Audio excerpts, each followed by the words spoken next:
This is LING 270, Language, Technology, and Society, Module 4, Printing. In this lesson, we'll review the effects of the printing press. So I thought it would be a good idea, since we've covered many different ways that the printing press has had a societal impact, that we review all of these different sources.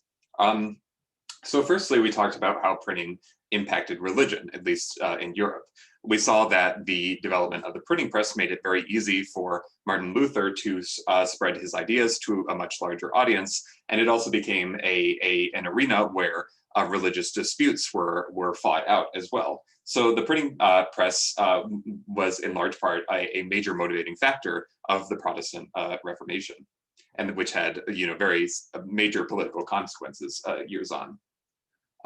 Printing was also important for the development of nationalism in Europe. We saw that it became possible for people to publish works in a standard language. So previously there was much more dialectal variation in Europe, but with the development of the printing press, there became a need to make a single variety that a wide group of people could understand.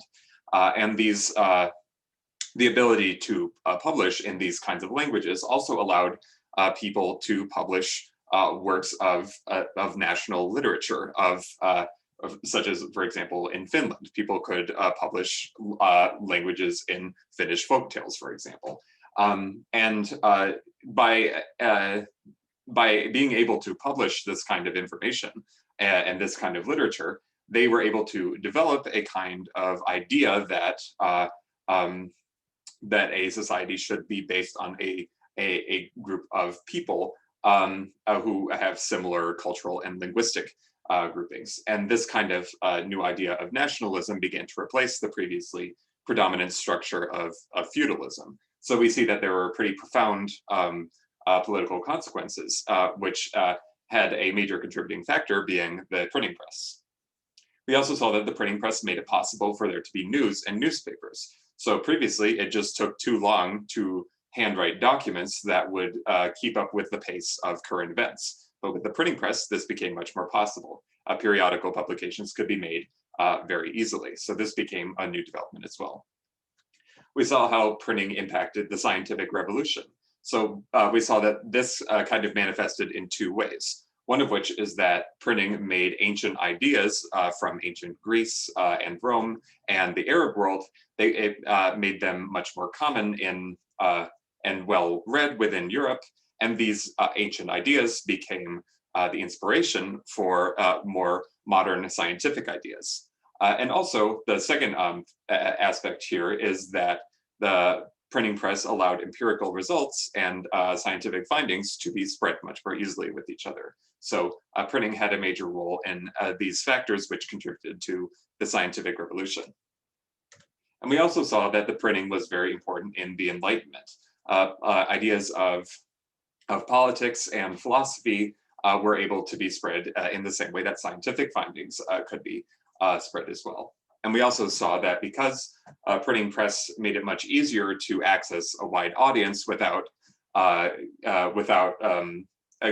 working with a political structure such as a church and a court, it led to the decentralization of the control of knowledge.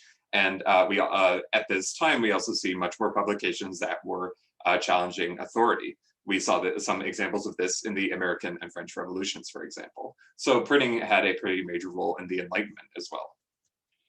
Printing also was important for business for a few ways, one of which as a way to record transactions, exchange information about trade opportunities, the development of paper currencies, and also the ability to advertise to potential customers. So business relies fairly heavily on communication, and since the printing press is so involved with communication, business was strongly affected by printing as well. And the final topic that we looked at with on the social effects of printing is legal concepts. So we saw that with printing's ability to challenge authority quickly attracted the ire of institutions like the church and the courts, and that led to a lot of legal restrictions and restrictions from the church.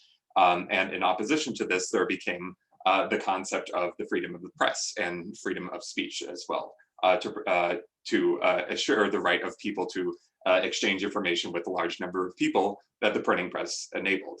And finally, we saw that the ability for printing to become a lucrative business made it necessary for there to be legal protections for intellectual property. So in the early 1700s, we see the first example of a copyright law.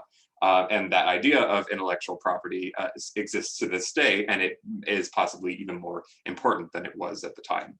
So we can see that printing as a mode of communication has very wide-ranging effects. And this is the case really for any language technology. It changes how we communicate, and our society is founded upon communication. So this is really, by looking at the printing press, we can really see how significant language technologies are to society. So that's the major goal of this course, is to examine technologies in this way.